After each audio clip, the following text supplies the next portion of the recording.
Students, आप सभी का लॉकडाउन स्पेशल में स्वागत है। आप पढ़ने वाले हैं chapter number 15 twelfth class polymer बहुलक। अब पॉलीमर्स में देखिए, मैं आपको एक चीज़ बतला दूं। कल मैंने पार्ट 1 पढ़ाया था। पार्ट 1 में मैंने आपको बतलाया था एकलक क्या है और बहुलक क्या है, और ढेर सारे आपको एग्जाम्पल्स बतलाए थे, जैसे पॉलीथीन का बनाना, नायलॉन 6 का बनाना, नायलॉन 6 का बनाना, इस तरीके से बहुत से मैंने आपको बतलाए थे। तो एक बार फिर से पॉलीमर या बहुलक लेकर के चलते हैं, और आज का जो टॉपिक होने वाला है वो है बहुलकों का वर्गीकरण। तो बहुलकों का वर्गीकरण मैं बतलाऊं, इससे पहले मैं एक बार फिर से बहुलक बतला देता हूं। जिन्होंने पिछली वीडियो नहीं देखी है, निवेदन है कि वो फर्स्ट वीडियो जरूर देखें। बहुलक की अगर हम लोग बात करते हैं, एकलकों की पुनरावृत्ति से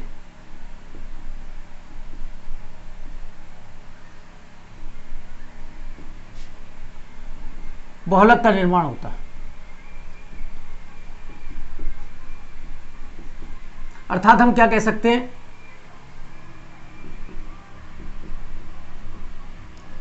अर्थात बहुलक बहुत से एकलकों से मिलकर बना होता है, मिलकर बना होता है। एग्जाम्पल मैंने वैसे कल आपको बतलाए थे, मैं एक दो एग्जाम्पल यहां ले रहा हूं। जैसे पॉलीथीन, ये बहुलक है। देखिए CH2 डबल बॉन्ड CH2, ये एथीन, ये एकलक हो गया, एकलक हो गया।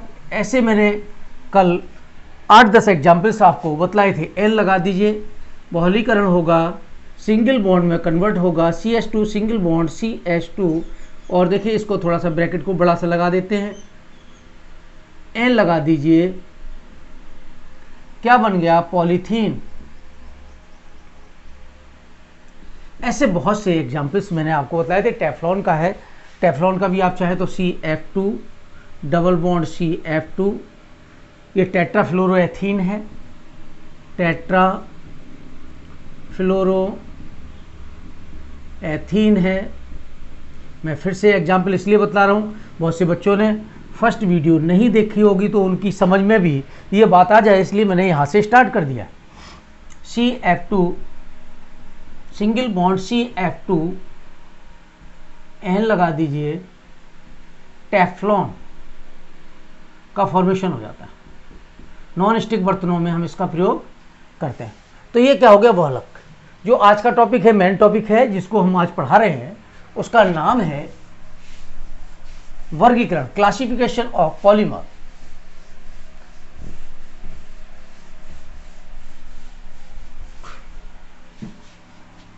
बहुलकों का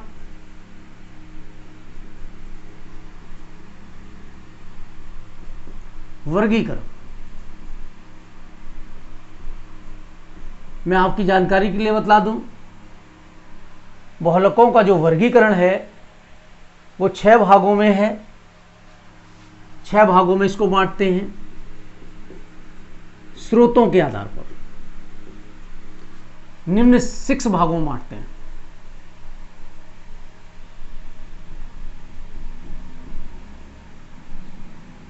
द्वारा वर्गीकृत किया गया, वर्गीकृत किया गया है स्रोतों के आधार पर। देखिए मैं आपको बता दूं, स्रोतों के आधार पर हो या एकलकों के आधार पर हो, हम लोग इसका वर्णन साथ साथ लेके चलते हैं। अब स्रोत के आधार पर, स्रोत कहते हैं सोर्स, जहां से आपने उसको प्राप्त किया है, बहुलक को जहां से प्राप्त किया है। तो बहुलकों को प्राप्त करने की 3 विधियां हैं। देखिए, एक तो हम लोग प्रकृति से कहते हैं नेचर को, दूसरा कहते हैं अर्ध संश्लेषित, और तीसरा होता है संश्लेषित। अर्ध संश्लेषित का मतलब होता है कि प्रकृति से तो हमने प्राप्त किया, उसके बाद में लेबोरेटरी में हमने उसको संश्लेषित किया, इसको कह देते हैं अर्ध संश्लेषित। और संश्लेषित ये होता है मानव निर्मित होता है, उसको लेबोरेटरी में हम लोग बनाते हैं। तो उसी का वर्णन हम यहाँ पर करने वाले हैं। हम क्रमशः ये जो 6 भाग हैं इनको एक एक करके ले रहे हैं। याद रखना, पहला नंबर हमने डाल दिया स्रोतों के आधार पर। अब इस आधार पर इसे 3 भागों में बांटा गया है, ऐसे ही के ऐसे लिखते जाइएगा, ऐसे ही याद करते जाना। इस आधार पर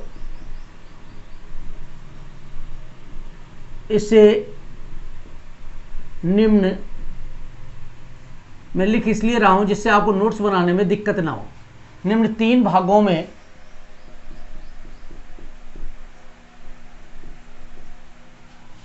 बांटा गया। देखिए 3 भाग कौन कौन से, ABCD करके डाल दे रहे हैं जिससे आपको याद रह जाए। एक है प्राकृतिक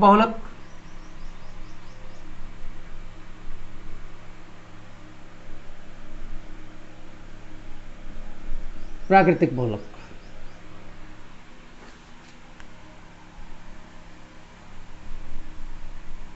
दूसरा होगा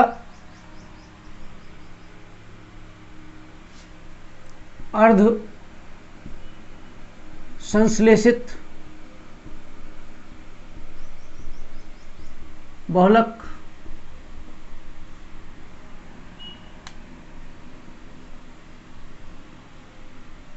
और तीसरा होगा संश्लेषित बहुलक। तो पहले तो क्या करना, आप तीनों नाम एक साथ लिख लेना बच्चों, जिससे आपको लिखने में परेशानी ना हो। तो देखिए, प्राकृतिक बहुलक की बात करते हैं। प्रकृति से हम लोग डायरेक्ट प्राप्त करते हैं। तो इस प्रकार के मैं लिख देता हूं, इस प्रकार के बहुलकों को यानी पॉलीमर को प्रकृति नेचर से सीधे प्राप्त किया जाता है।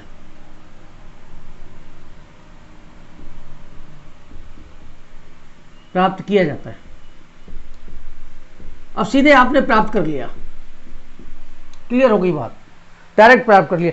अब इसके एग्जाम्पल आप ले सकते हो, जैसे कपास है, ऊन है, सिल्क है, ये इसके एग्जाम्पल हो सकते हैं। उदाहरण, कपास समझते हो ना, रुई, कॉटन की बात कर रहे हैं। कपास पा है ये, ऊन, रुई तो हो ही गया, ये कपास रुई है। सिल्क लिख देते हैं यहां पर। ये सब पॉलीमर है, यानी एकलकों से मिलकर के बने हुए हैं। अब आ जाइए अर्ध संश्लेषित पर। अर्ध संश्लेषित में क्या है, इन्हें थोड़ा सा ऊपर लिख देते हैं जगह बचाने के लिए। इन्हें पहले प्रकृति से प्राप्त करके, या डायरेक्ट लिख देता हूं, पहले हटा देते, प्रकृति से प्राप्त करके प्रयोगशाला में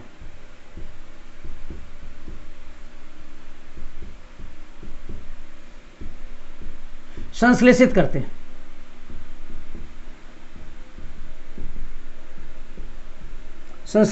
हैं। इस प्रकार के बहुलकों को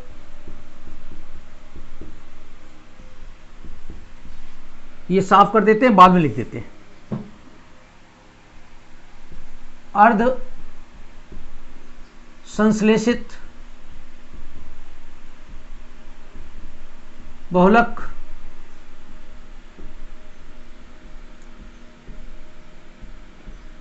कहते हैं। अब देखिए, अर्ध संश्लेषित बहुलक कहते हैं। क्या किया, सबसे पहले तो हमने नेचर से इनको ले लिया। अब नेचर से लेने के पश्चात हमने इसको प्रयोगशाला में इसका संश्लेषण कर लिया। संश्लेषण कर लिया, इसका मतलब इसका शोधन कर लिया और बना लिया। जैसे हम लोग कह सकते हैं, इसके एग्जाम्पल ले लें। एग्जाम्पल है जैसे गन कॉटन। अब गन कॉटन, सेल्यूलोस, सेल्यूलोस का नाइट्रो यौगिक है, ये याद रखना, नाइट्रो यौगिक। जैसे मैं लिख रहा हूं ऐसे ऐसे याद करते जाना। नाइट्रो यौगिक एक एग्जाम्पल हो गया। आप लोग जो रबर आपने सुना होगा, कैसे बतलाऊं, देखिए वल्कनीकृत रबर आपने 10th क्लास में भी सुना हुआ है, बिल्कुल सुना है।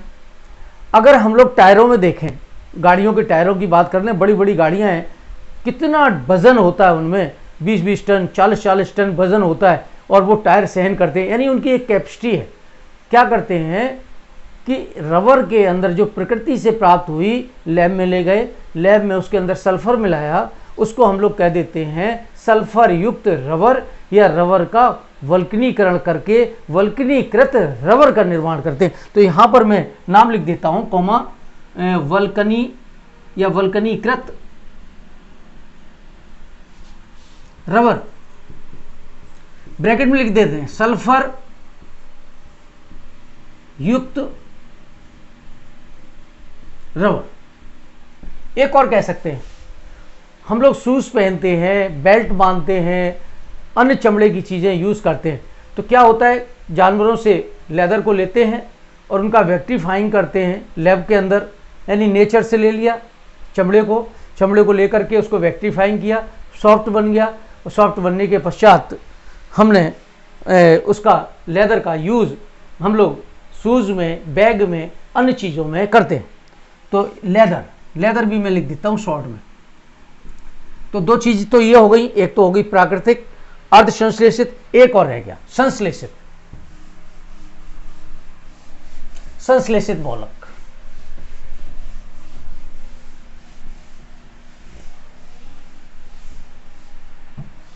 तीसरा है जिसको हम सी लिख देंगे, संश्लेषित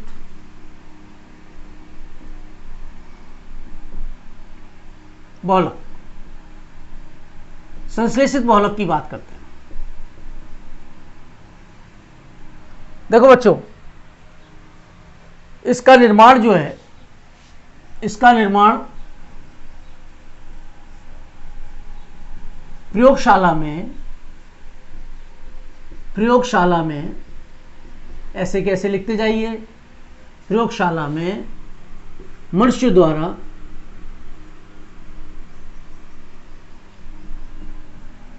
किया जाता है।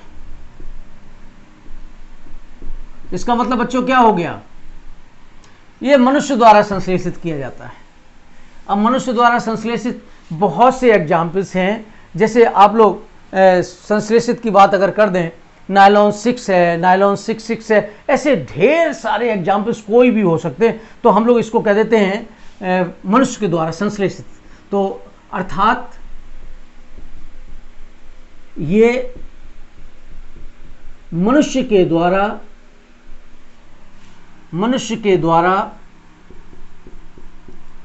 संश्लेषित बहुलक है। बिल्कुल ठीक बात है। उदाहरण ले लीजिए, जो भी आपको याद होना, जैसे पॉलीथीन है, नायलॉन है, किसके द्वारा बनाए हुए हैं, टेफ्लॉन है, ऐसे बहुत से एग्जाम्पल्स हैं जो आपको याद आ गए होंगे। पॉलिस्टर है, पीवीसी है, ये सभी के मैंने आपको पीछे आपको बतलाए भी थे, पीवीसी इत्यादि लेते हैं। तो ये कितना हो गया, एक प्रकार हो गया। एक प्रकार कौन सा हो गया, किसके आधार पर, स्रोतों के आधार पर हम लोगों ने बहुलक को देखा। 3 प्रकार हो गए, एक तो हो गया प्राकृतिक, एक हो गया अर्ध संश्लेषित, और तीसरा हो गया संश्लेषित, यानी मनुष्य के द्वारा इसका निर्माण किया जाता है। नेक्स्ट दूसरा नंबर हम लोग ले लेते हैं। भाई मैंने आपसे बताया कि कितने भाग हैं इसके, 6 पार्ट हैं। 6 पार्ट में जो सेकंड नंबर पार्ट आता है वो सेकंड नंबर पार्ट है एकलकों के आधार पर, एकलकों के आधार पर वर्गीकरण। अगर एकलकों के आधार पर वर्गीकरण की हम लोग बात करें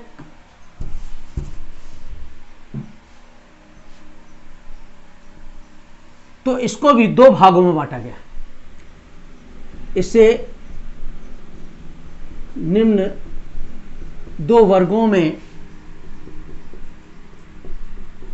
बांटा गया है। ऐसे कैसे बच्चों लिखते जाना, चैप्टर थ्योरिकल है, आपको लिखना भी पड़ेगा, याद भी करना पड़ेगा, दोनों बात आती है। इसे निम्न दो भागों में बांटा गया है। अब दो भाग कौन कौन से हैं? एक तो होता है समबहुलक और दूसरा होता है सहबहुलक। एक होता है, ए डाल देता हूं, समबहुलक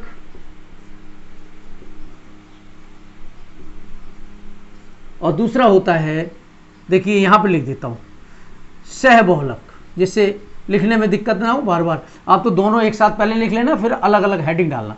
सहबहुलक। अब समबहुलक की अगर हम लोग बात करें, याद रखना इसी के भाग है ये।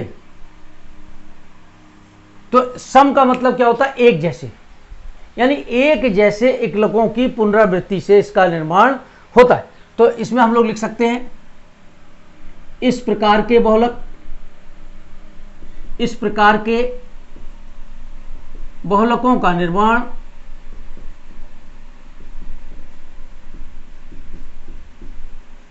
एक ही प्रकार के कर दें।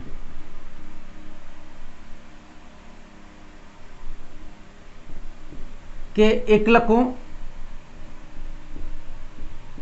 एकलकों, इसका मतलब क्या हो गया? इकाइयों, यूनिट्स की बात कर रहा है, यूनिट्स की बात कर रहा है। इकाइयों की पुनरावृत्ति से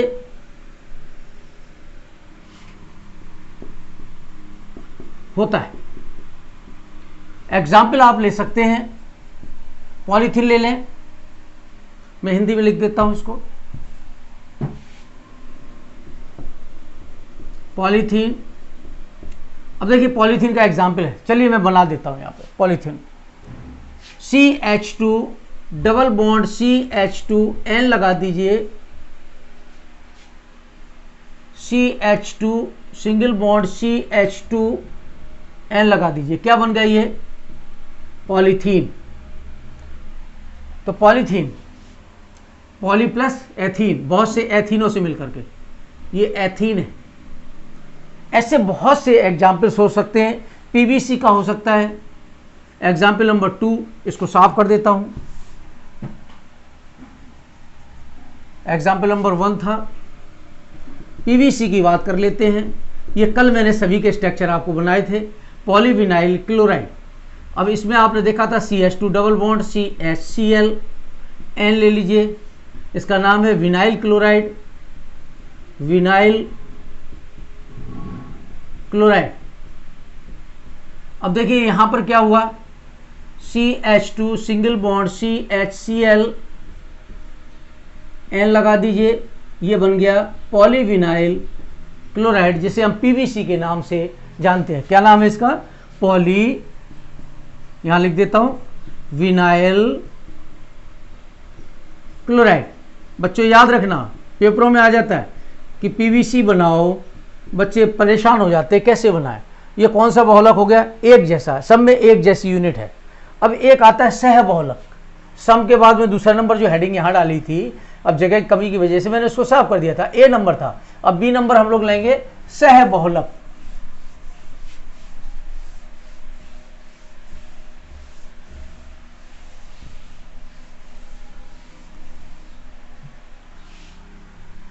B नंबर सहबहुलक। सहबहुलक की बात करते हैं तो बच्चों सह का मतलब होता है डिफरेंट, एक से अधिक। तो आप लोग इसमें यह कह सकते हो कि एक से अधिक प्रकार की, तो एक से अधिक प्रकार के एकलक मिलकर के जब किसी बहुलक का निर्माण करते हैं तो उसे हम लोग सहबहुलक कह देते हैं। तो इसमें हम लिख देते हैं एक से अधिक प्रकार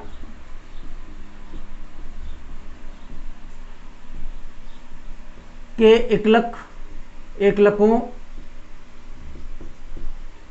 की पुनरावृत्ति से सहबहुलक का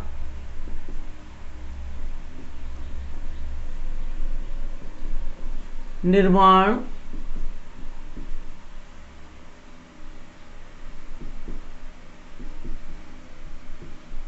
होता है। सहबहुलक का निर्माण होता है। अब देखिए सहबहुलक का निर्माण होता है, इसमें एग्जाम्पल मैं आपको बतला दूं जिसमें एक से अलग हो। मैं उदाहरण बतलाता हूं आपको।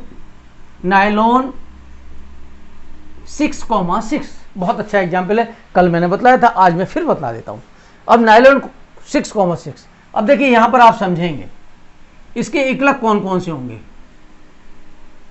एकलक कौन कौन से होंगे, देखिए ये तो हो गया बहुलक, खुद में है ये बहुलक, याद रखना बच्चों। इसके एकलक कौन कौन से होंगे, इसके एकलक होंगे दो, एक तो हेक्सामेथिलीन डाइएमीन और एडिपिक अम्ल। तो एडिपिक अम्ल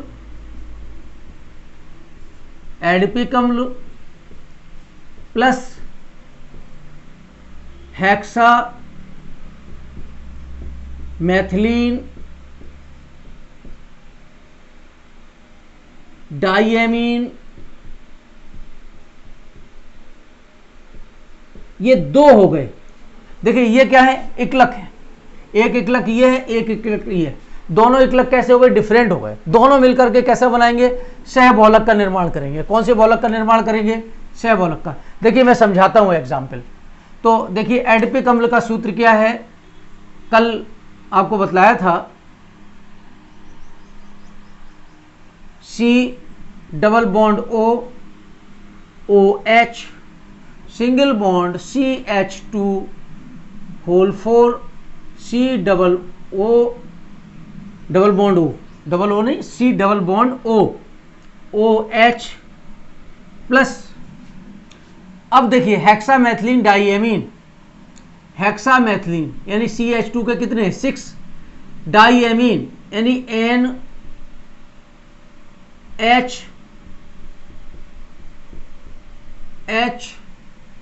CH2 whole 6 NH and H। तो इसमें आप देखिए यहां पर हमने N ले लिया, एक साथ ले लिया N। कल मैंने इसको आपको विस्तार से बतलाया था कि OH तो ये निकल गया, H ये निकल गया, संघनन अभिक्रिया होगी। पहले ये दो लेंगे, इसके बाद में फिर एक और ये लेंगे, इसके बाद में ये एक और लेंगे, फिर एक ही लेंगे। नहीं समझ में आया, मैं बतलाता हूं। पहले ये दो ले लिया, इसका नाम मान लीजिए A और B है, तो A लिया प्लस B लिया, जो कंपाउंड प्राप्त हुआ। अब देखिए B के बाद में क्या आएगा, A।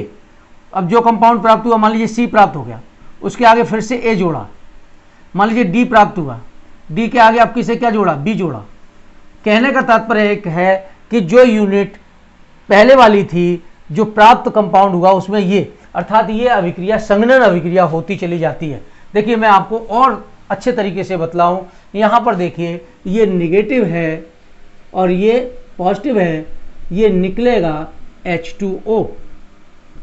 अब गौर से देखिए यहाँ पर NH2O निकलेगा, देखिए यहाँ से भी OH निगेटिव निकलेगा और H पॉजिटिव निकलेगा।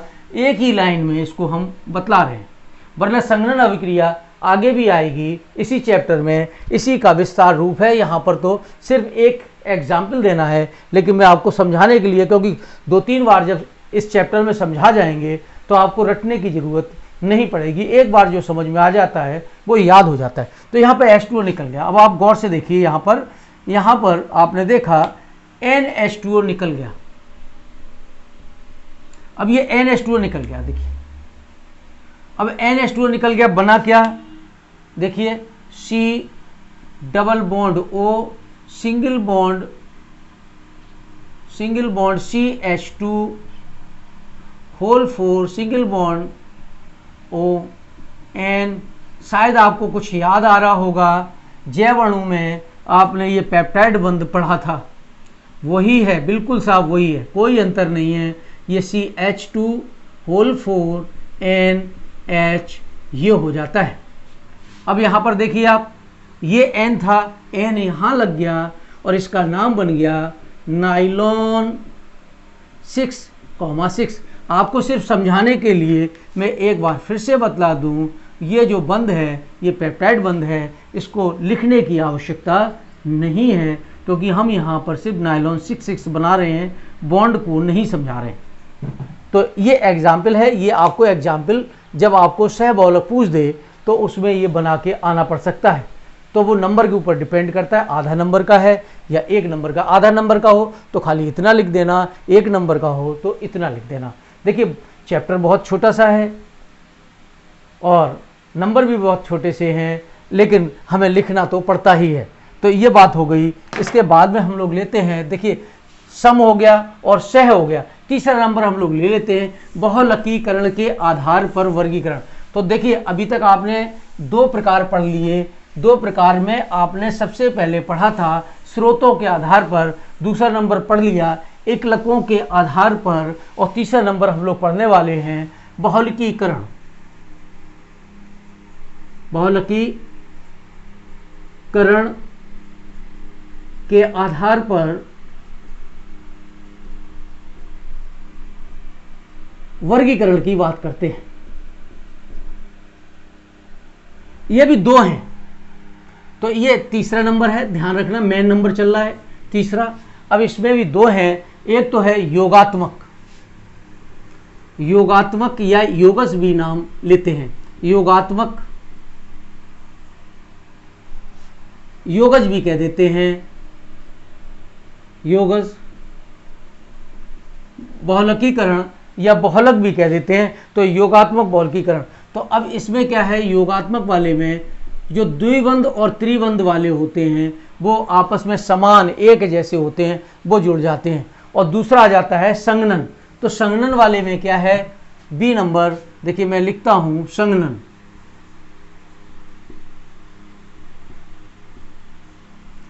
बहुलकीकरण के आधार पर इसका वर्गीकरण। तो योगात्मक में मैंने आपको बतलाया कि द्वि या त्रिबंध युक्त, दो बंध और त्रिबंध समझते हो ना, जिसमें डबल बॉन्ड हो या ट्रिपल बॉन्ड हो। तो हम लोग तो डबल बॉन्ड वाले ले रहे हैं यहां पर। द्वि या त्रिबंध युक्त एकलकों की पुनरावृत्ति से। अब देखिए दो बंध वाले हो या त्रिबंध वाले हो, इनके एकलकों से मिलकर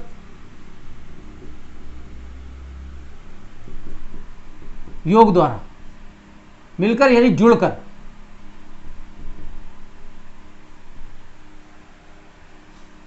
योगात्मक बहुलक का निर्माण होता है। योगात्मक बहुलक का निर्माण होता है।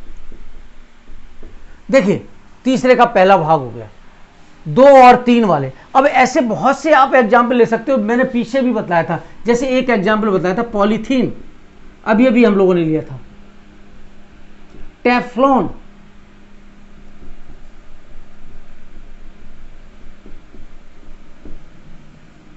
ऐसे आप कई भी एग्जाम्पल ले सकते हो। पॉलीस्टाइरीन ले सकते हो, ये भी कल मैंने आपको बताया था लेकिन आज फिर बतलाऊंगा, पॉलीस्टाइरीन।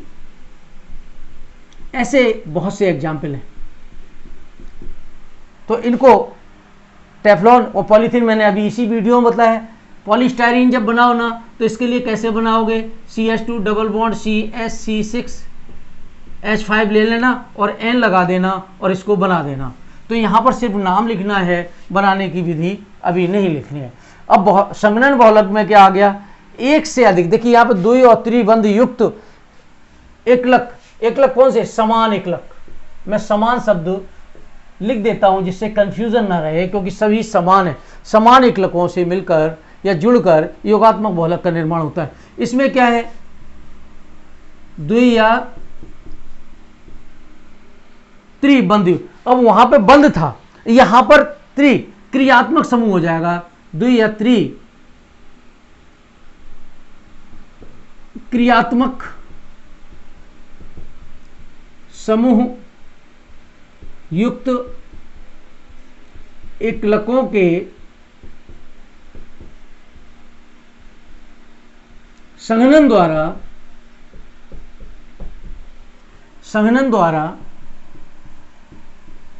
संघनन बहुलक का निर्माण होता है। बहुलक का निर्माण होता है। देखिए, दो डबल क्रियात्मक समूह हो या ट्रिपल हो। तो अब एक एग्जाम्पल अभी अभी आपने पढ़ा था, उदाहरण नायलॉन, बहुत अच्छा एग्जाम्पल है 6,6। देखिए, अब देखिए यहां पर अभी अभी बनाया था, एक बार फिर से बना देते हैं थोड़ा सा। देखिए इसमें क्या था, हेक्सामेथिलीन, डाइएमीन और एडपिक अम्ल।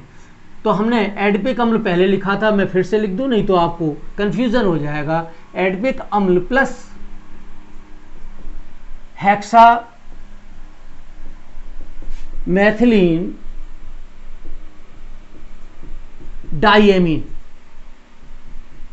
अब इसमें देखिए एडपिक अम्ल C double bond O OH CH2 whole 4 C double bond O OH। बच्चों याद रखना, यहाँ पर कार्बन की संख्या 6 ही आनी चाहिए, इसीलिए इसका नाम नायलॉन 6,6, क्योंकि जो एडपिक अम्ल है उसमें 6 हो गए और हेक्सामेथिलीन डाइएमीन है उसमें भी 6 होते हैं। देखिए फिर से बतलाता हूँ, NH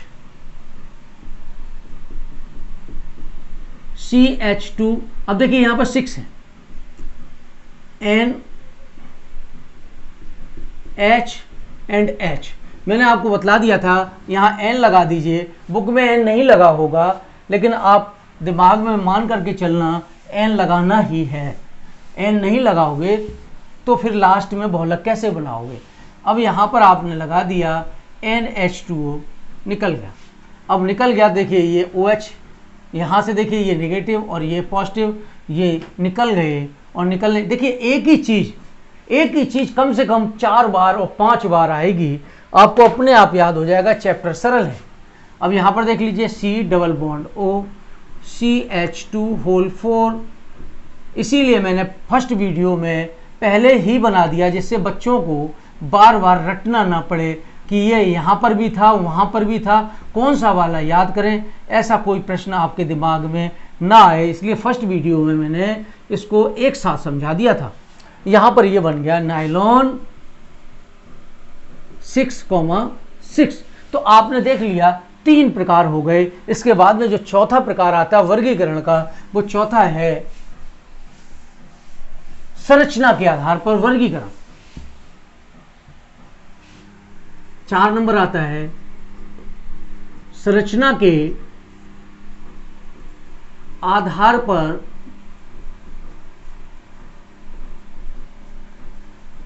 वर्गीकरण।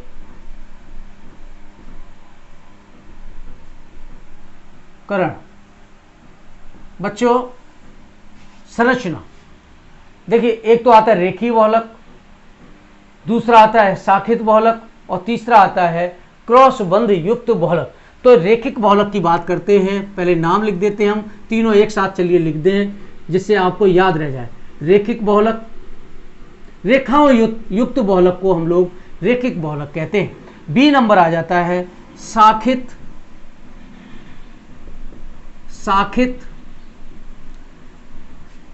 श्रृंखला युक्त बहुलक,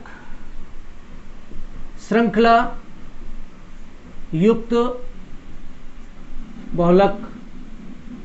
और जो तीसरा आता है सी नंबर क्रॉस बंध युक्त बहुलक। क्रॉस बंध को हिंदी में कहते हैं तिर्यकबद्ध, तिर्यकबद्ध। अब बद्ध मतलब हो गया क्रॉस, जाल युक्त बहुलक। नाम थोड़ा सा हिंदी में है, कोई दिक्कत नहीं। क्रॉस बॉन्ड,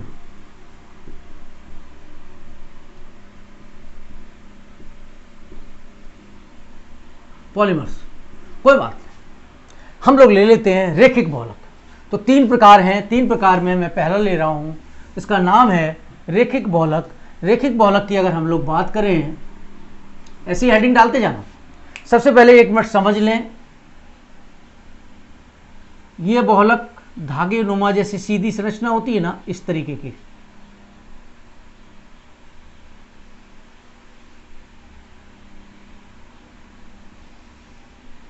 सीधी ऐसी चित्र बनाना है आपको। इसको हम लोग कह देते हैं रेखिक बहुलक। रेखिक बहुलक लिखेंगे इसमें इस प्रकार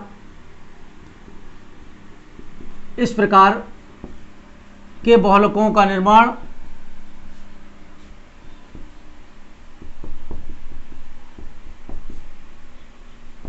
एकलकों के एक सीधी रेखा में, सीधी समझते हो ना, बिल्कुल जैसे अपना धागा होता है ना, लगभग वैसे ही। धागा थोड़ा सा ढीला छोड़ दीजिए, अब आपको ये लचीलापन थोड़ा थोड़ा दिख रहा है, लेकिन लचीलापन नहीं, इसको हम लोग सीधा ही कहते हैं। अब नहीं, सीधे का तो बिल्कुल क्रॉस ऐसे होना चाहिए, ऐसा भी हो सकता है, लेकिन पर्थ है। अब ब्लैक बोर्ड पे इसको दिखलाया बिल्कुल से पतला, तो ये क्या है, रेखिक बहुलक कहलाता है। तो इसमें हम लोग कह सकते हैं सीधी रेखा युक्त। अब सीधी रेखा के रूप में होता है, जैसे आपका हम बता दें HDP है, हाई डेंसिटी पॉलीथीन, तो एकलक एक सीधी रेखा के रूप में संयुक्त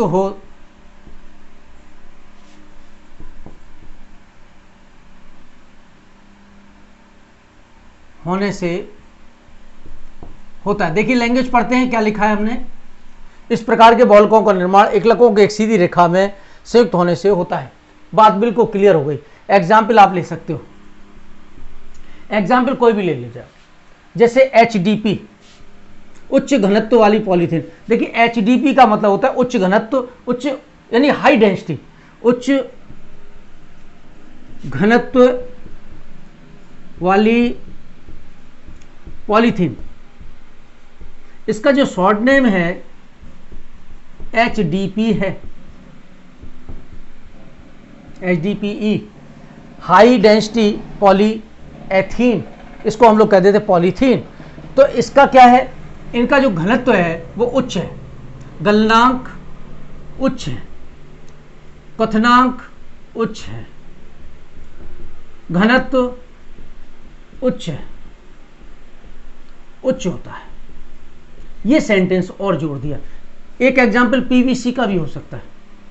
आपने देखा है कि आप पॉलीथीन ले लीजिए और पॉलीथीन के अंदर उबलते हुए दूध को डाल दीजिए, आप आश्चर्य करेंगे, जब चाय गरम गरम हमने पॉलीथीन में डाल दी या दूध डाल दिया तो वो पिघल करके अलग नहीं होती। हो सकता है उसकी कोई जो बाइंडिंग है, यानी जहाँ से जुड़ा हुआ है वहाँ से खुल जाए, बात अलग है, बाकी पॉलीथीन नहीं फटेगी। क्यों? उसका टेम्परेचर 120 से ऊपर होता है, जबकि इसका टेम्परेचर बॉइलिंग पॉइंट 100 के आसपास होता है। तो इसलिए 100 के आसपास क्या, 100 ही होता है। तो ये जो है PVC, इसीलिए हम लोग इसको क्या देते हैं, उच्च घनत्व वाली, यानी गलनांक इसका कैसा हो गया, उच्च हो गया। ऐसे हम लोग एग्जाम्पल ले सकते हैं। एक एग्जाम्पल और हो सकता है पॉलिस्टर का, पॉलिस्टर का। तो यहां पर आपने देखा रेखिक बहुलक। और दूसरा नंबर हम लोग ले लेते हैं, कौन सा ले लें, दूसरा नंबर शायद साखित था, साखित बहुलक ले लेते हैं। साखित बहुलक, साखित, साखित का मतलब ब्रांच।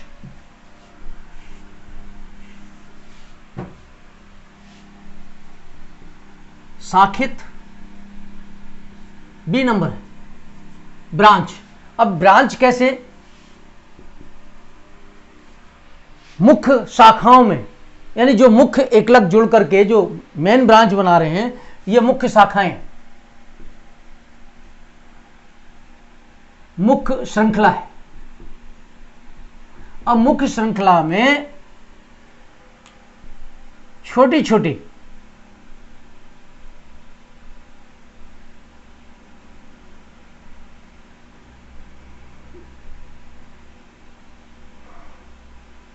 आपस में जुड़ेंगे नहीं, बिल्कुल से ध्यान रखना, जुड़ेंगे नहीं, गलती से भी मत जोड़ देना। कोई टच नहीं हो रही आपस में, ये शाखाएं, ये शाखाएं हो गई। तो हम लोग इसको क्या कह सकते हैं, मुख्य श्रृंखला में, या मुख्य श्रृंखलाएं में एक लाइन में लिख देता हूं, फिर अपनी लैंग्वेज में आप लिख लेना नोट्स में। मुख्य श्रृंखलाएं शाखाओं युक्त होते हैं। बिल्कुल सरल हो गया। ऐसे बहुलक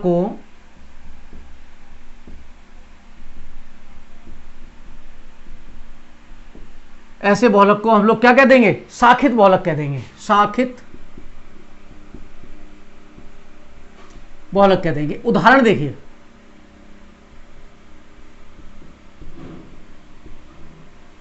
देखिए, उदाहरण ले लेते हैं। उदाहरण कौन कौन से हो सकते हैं। ऊपर था हाई डेंसिटी पॉलीथीन, यहां पर आप ले सकते हो LDP, लोअर डेंसिटी, कम घनत्व वाली पॉलीथीन। मैं हिंदी में लिख देता हूं पहले। एग्जाम्पल 1, कम घनत्व वाली पॉलीथीन, जैसे हमने कह दिया LDP, एक एग्जाम्पल हो गया। दूसरा आप कोई सा भी ले लो, ग्लाइकोजन ले लो, एमाइलोपेक्टिन ले लो, ये भी एग्जाम्पल लिख सकते हो। ग्लाइकोजन,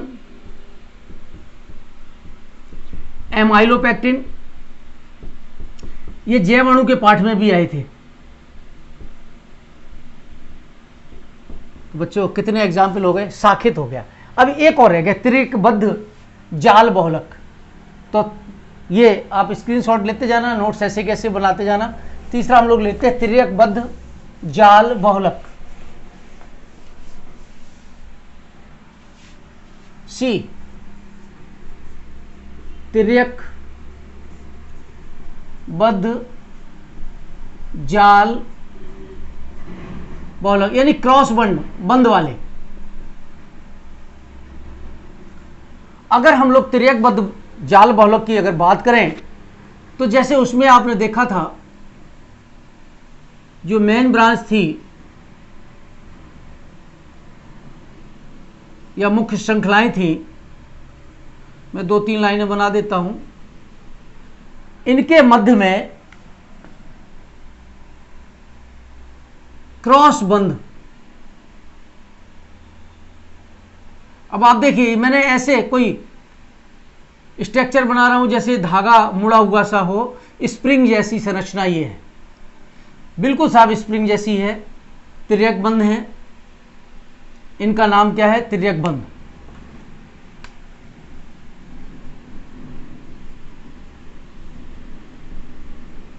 अब आपको पता है कि किसी के बीच में स्प्रिंग हो तो आप उसको खींच सकते हो, आगे पीछे कर सकते हो, इसी के कारण इसमें प्रत्यास्थता का गुण पाया जाता है।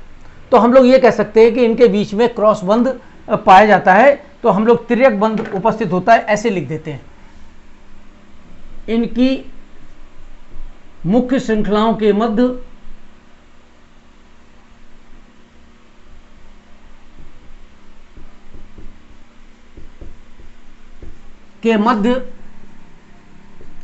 त्रिकबंध उपस्थित होता है। बना लीजिए ये चित्र, त्रिकबंध उपस्थित होता है। अब जब त्रिकबंध उपस्थित हो गया तो क्या हो गया, अब इसमें जैसे आपने खींचा तो इसमें प्रत्यास्था का गुण पाया जाता है। इसमें इसकी उपस्थिति के कारण, मैं लिख देता हूं, इसमें इसकी उपस्थिति के कारण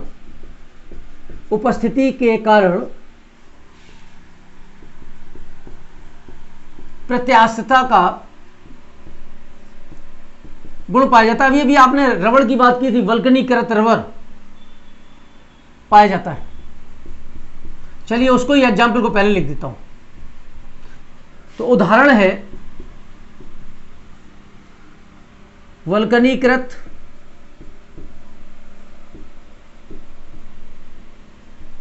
अब वल्कनीकृत रबर का मतलब क्या हो गया बच्चों, सल्फर युक्त रबर, और बेकेलाइट हो सकता है, मेलामीन फॉर्मेल्डिहाइड हो सकता है, ऐसे बहुत से एग्जाम्पल हो सकते हैं। वल्कनीकृत रबर, यानी मैं लिख देता हूं, चलो सल्फर युक्त प्राकृतिक रबर। तो प्राकृतिक रबर ली, सल्फर मिलाया, हार्ड बन गई, वल्कनीकृत रबर कहलाती है। मेलामीन फॉर्मेल्डिहाइड,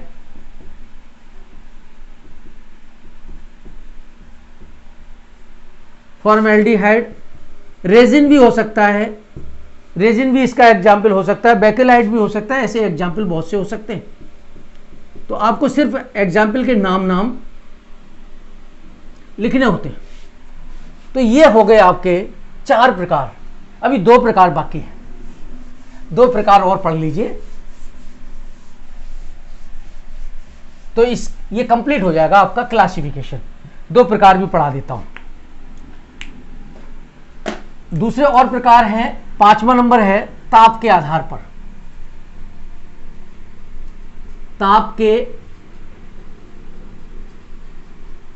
आधार पर वर्गीकरण।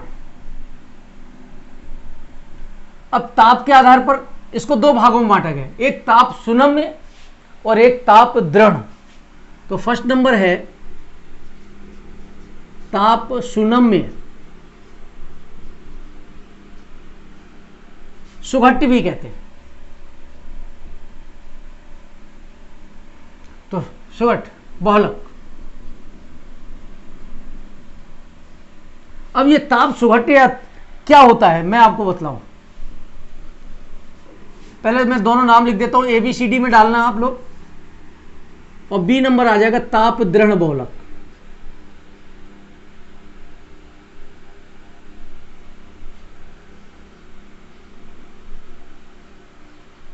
रिजिड, दृढ़ ऐसे लिखेंगे,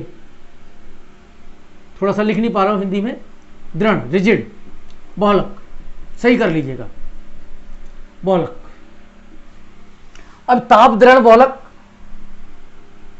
सही है। ये 2 हैं क्या, इसमें पहला पॉइंट बतलाता हूं आपको।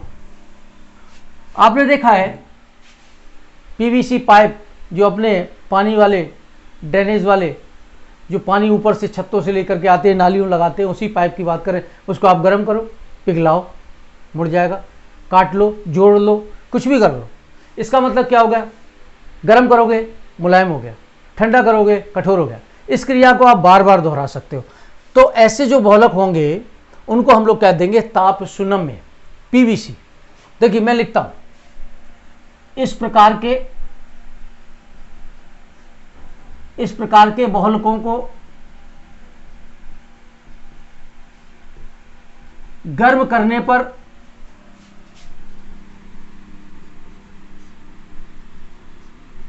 मुलायम हो जाते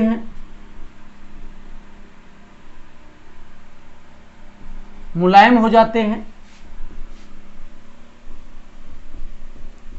एवं ठंडा करने पर कठोर हो जाते हैं। कठोर का मतलब दृढ़ हो गए। ये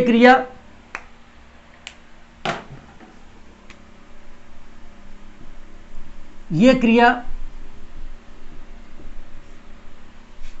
बार बार दोहराई जा सकती है,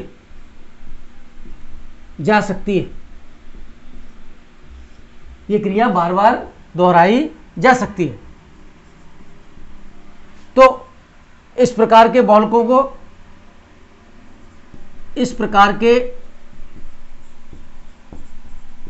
को, ताप सुनम्य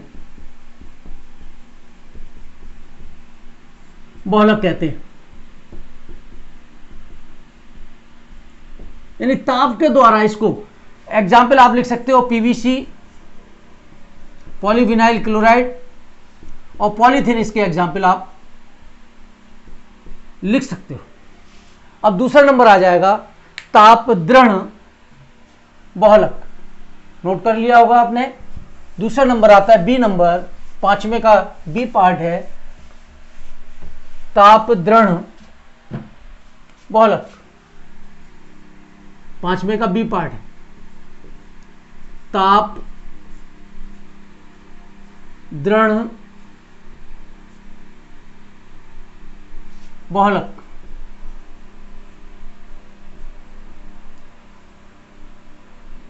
अब ये जो बहुलक है इनके मध्य में जो तिर्यक बंध होते हैं वो बन जाते हैं, यानी क्रॉस बंध बन जाते हैं। जैसे इनको गर्म करते हैं, यानी गर्म किया, वो गर्म करने पर क्रॉस बंध बन गए, गर्म किया, गर्म करने पर तिर्यक क्रॉस बंध कह सकते हो, क्रॉस बंध कह सकते हो, क्रॉस बंध का निर्माण हो जाता है और कठोर हो जाते हैं। एक बार ठंडा कर दिया, कठोर हो गए, पुनः इस्तेमाल नहीं कर सकते आप, पुनः इस्तेमाल नहीं कर सकते। यही बात मैं लिख देता हूं। इस प्रकार के मैं नोट्स, आपको परेशानी ना हो इसलिए ब्लैक बोर्ड पे लिख रहा हूं, इसको नोट करते जाना। इस प्रकार के बहुलकों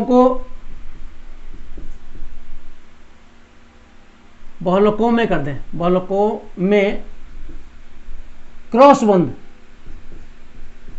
क्रॉस बंध समझते हो ना, तिर्यक बंध को कहते हैं क्रॉस बंध।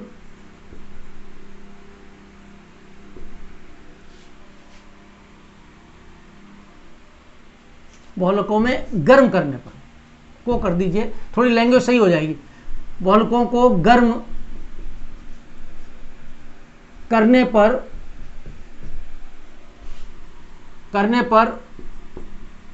इनके मध्य, अब ठीक है लैंग्वेज, इनके मध्य क्रॉस बंध बन जाते हैं, जिसके कारण, अब इसको ठंडा कर दोगे कैसे हो गए, कठोर हो जाएंगे, जिसके कारण ये कठोर हो जाते, कठोर हो जाते। ऐसे बहुलकों को हम लोग क्या कहेंगे, इस प्रकार के बहुलकों को ताप दृढ़ बहुलक कहते हैं, बहुलक कहते हैं।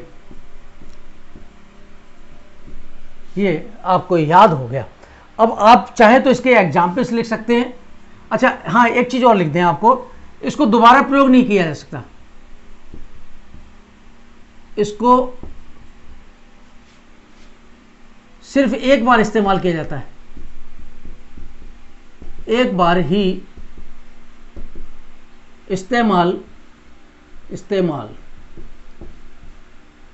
इस्तेमाल कैसे लिखेंगे, प्रयोग लिख देता हूं, एक बार ही प्रयोग कर सकते हैं, प्रयोग कर सकते हैं। देखो बच्चों, आपने टीवी की कैबिनेट देखी है, पुराने ब्लैक एंड व्हाइट टीवी होते थे और हम लोग अब कबाड़ में रखे हुए हैं, उनको बेचते हैं। वो कहता है 20 रुपये देंगे, 30 रुपये देंगे, साहब ये प्लास्टिक ही नहीं है। कोई प्लास्टिक की बोतलें हुआ करती थी, उनको वो पानी आने की बोतल वाला फेंक दिया करता था, कहता था इसका कोई उपयोग नहीं है। वो यही सब है। तो इसमें एग्जाम्पल मैं आपको बतला दूं, क्यों, उनका कोई दोबारा वो उपयोग नहीं कर सकता था। इसका एग्जाम्पल मैं आपको बता दूं, बेकेलाइट, जो कैबिनेट बनते हैं ना ब्लैक कलर के, बेकेलाइट। तो बेकेलाइट, मेलामीन, फॉर्मेल्डिहाइड, ये इसके एग्जाम्पल है।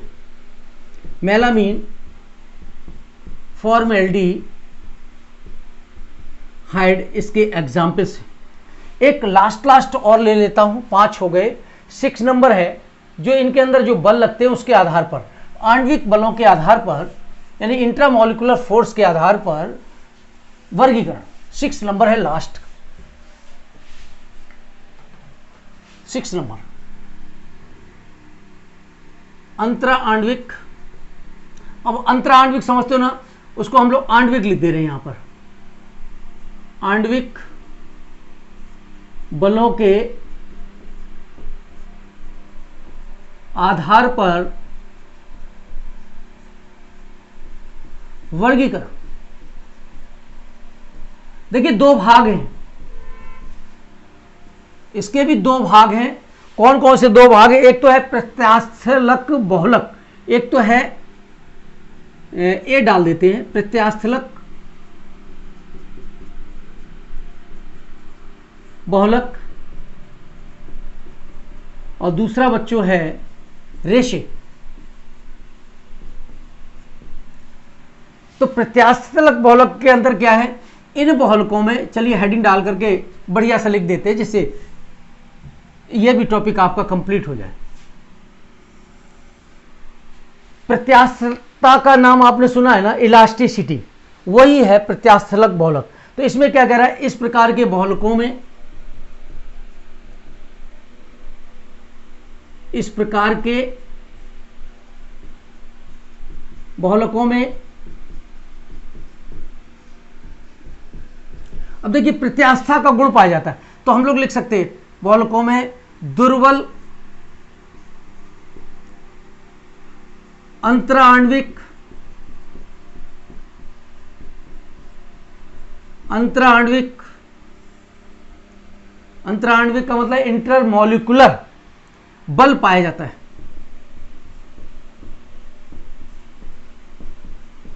अंतराण्विक इंट्रामॉलिक्यूलर बल पाया जाता है तथा इनके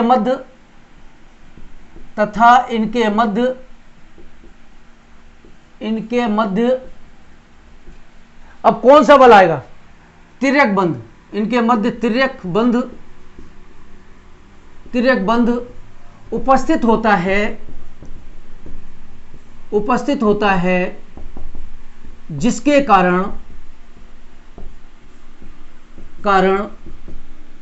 इनमें प्रत्यास्थता का गुण, इलास्टिसिटी का गुण उपस्थित होता है। इन्हें खींचने पर या खींचने पर कर दीजिए, खींचने पर इनके आकार में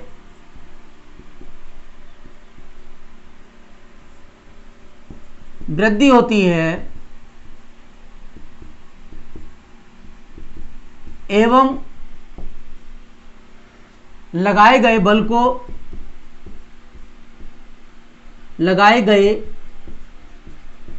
को हटा लें तो ये पुनः पूर्व अवस्था में आ जाते हैं। ये टॉपिक चूंकि थ्योरेटिकल है, मैंने आपसे पहले भी कहा था, इसलिए मैं लिख रहा हूं कि आपको दिक्कत ना हो, आ जाते हैं। तो इसका मतलब क्या हो गया, इस प्रकार के बहुलकों को हम लोग क्या कहेंगे, प्रत्यास्थलक बहुलक। जैसे वल्कनीकृत रबड़ थी टायरों में, वजन पड़ा, दब करके फिर ट्रक उछला, फिर वापस उसी कंडीशन में, नहीं तो टायर फट जाता। लोहे के टायर डाल दो, क्या चलेंगे, क्या बिल्कुल नहीं चलेंगे, क्योंकि इलास्टिसिटी नहीं होगी, पूरी गाड़ी टूट जाएगी। इसलिए क्या है, वल्कनीकृत रबर को लेकर के उसको बनाया गया। तो यहाँ पर एग्जाम्पल चलिए मैं लिख देता हूँ, और बड़ा टॉपिक क्या करें, बस इतना ही जरूरी है। अपने एक नंबर के टॉपिक हैं, तो बहुत बड़े टॉपिक भी नहीं है कि बहुत ज़्यादा विस्तार से लें। वल्कनीकृत रबर ब्यूना एन, ये अभी स्ट्रक्चर आगे और आएंगे, इसके ब्यूना एन और ब्यूना एस बनाने की विधियाँ आएंगी, बहुत इंपॉर्टेंट है, पेपरों में ज़्यादातर आते हैं। Buna N, buna S, neoprene rubber वगैरह ये सभी याद कर लेना, नियोप्रीन इत्यादि। तो एक भाग तो इसका ये हो गया। दूसरा भाग हम लोग ले सकते हैं, देखिए एक तो ये हो गया प्रत्यास्थलक बहुलक। बी नंबर लेता हूं, आप लोग स्क्रीनशॉट ले लें, और इसके बाद में मैं आपको रेशे पढ़ा देता हूं। बी नंबर इसका लास्ट पॉइंट है, लास्ट हेडिंग बी, रेशे।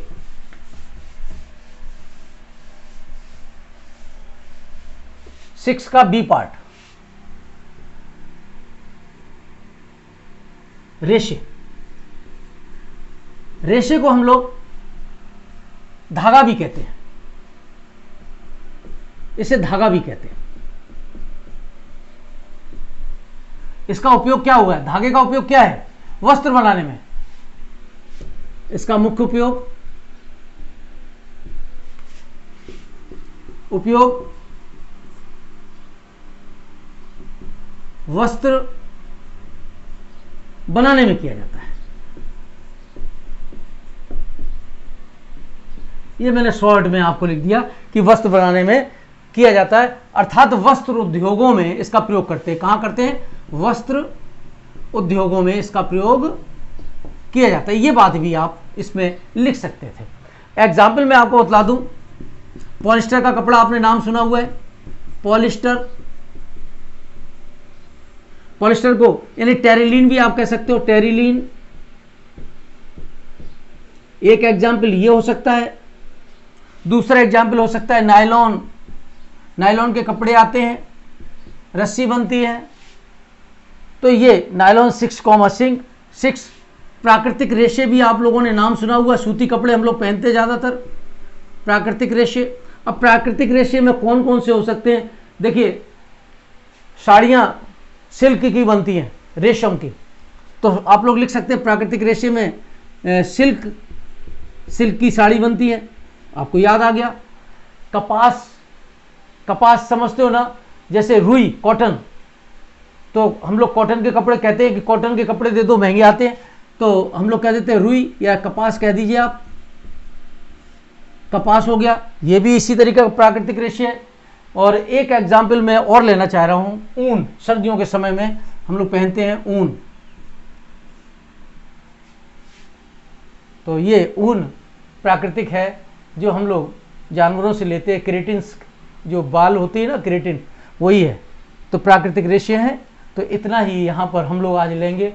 तो प्रिय स्टूडेंट्स, आप लोग मेहनत कर रहे हो, बड़ा टॉपिक था, लिखना पड़ेगा। कैसे याद करोगे, मैं आपको एक बार फिर से बतला देता हूँ।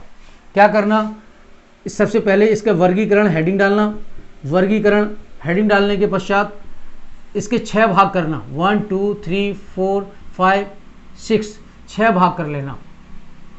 6 भाग करने के बाद में जैसे प्रकृति के आधार पर, एकलकों के आधार पर, है ना, बहुलकीकरण के आधार पर, शाखाओं के आधार पर, और जो भी आपके तिर्यक बंध के आधार पर, ताप के आधार पर, जो भी प्रकार है ना, 1 2 3 4 5 और 1 6 आणविक बलों के आधार पर, ये सभी आप लिख लोगे। लिखने के बाद में इसके आगे जैसे मैं एक एग्जाम्पल बता देता हूँ, स्रोतों के आधार पर। अब स्रोतों के आधार पर भी कितने भाग हो रहे हैं? 3। फिर उनके क्या लिख लोगे आप बच्चों? उदाहरण लिख लेना। जब उदाहरण लिख लोगे फिर जाकर के ये आपका क्लियर हो जाएगा। फिर ये बातें भी आप आराम से लिख सकते हो। हम लोग भी तो ऐसे ही करते हैं। तो प्रिय बच्चों, आप लोग याद करना, बहुत मेहनत करोगे और अच्छे अंक लाओगे। Thank you very much.